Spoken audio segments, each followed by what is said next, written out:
అరిచి గీ పెట్టినా నువ్వు ఇంకెన్ని ఓట్లు పెట్టుకున్నా నిన్ను నమ్మరుగాక నమ్మరు. ఎందుకంటే కొడంగల్లో ఓడిపోతే రాజకీయ సన్యాసం తీసుకుంటా అన్నావు, తీసుకోలే. నువ్వు మాట తప్పినవు. డిసెంబర్ 9 నాడు రుణమాఫీ చేస్తా అన్నావు, మాట తప్పినవు. ప్రమాణ స్వీకారం రోజే 6 గ్యారెంటీల మీద తొలి సంతకం పెడతా అన్నావు, మాట తప్పినవు. అసెంబ్లీలో 6 గ్యారెంటీల మీద చట్టబద్ధత తెస్తా అన్నావు, మాట తప్పినవు. ముఖ్యమంత్రి అయినాక రోజు ప్రజల్ని కలుస్తా అన్నావు, మాట తప్పినవు. మాట తప్పడం నీ నైజం. నువ్వు ఎంతమంది దేవుళ్ళ మీద ఒట్లు పెట్టినా, నువ్వు కేసీఆర్ను ఎంత తిట్టినా మా రైతుల కడుపు నిండదు, మా మహిళల కడుపు నిండదు, అవ్వా తాతల కడుపు నిండదు. ఆ అవ్వా తాతలను, మహిళలను, రైతులను నువ్వు చేసిన మోసానికి నీకు ఉసురు తప్పదు. నువ్వు ఎవరిని ఇచ్చిపెట్టినావు? పేదలకు మోసం, రైతులకు మోసం, మహిళలకు మోసం, నిరుద్యోగులకు మోసం, ఉద్యోగులకు మోసం.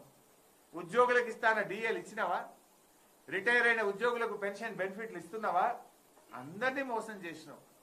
తప్పకుండా ప్రాయశ్చిత్తం తప్పదు. నీకు గుణపాఠం తప్పదు. ఎందుకు ఓడించి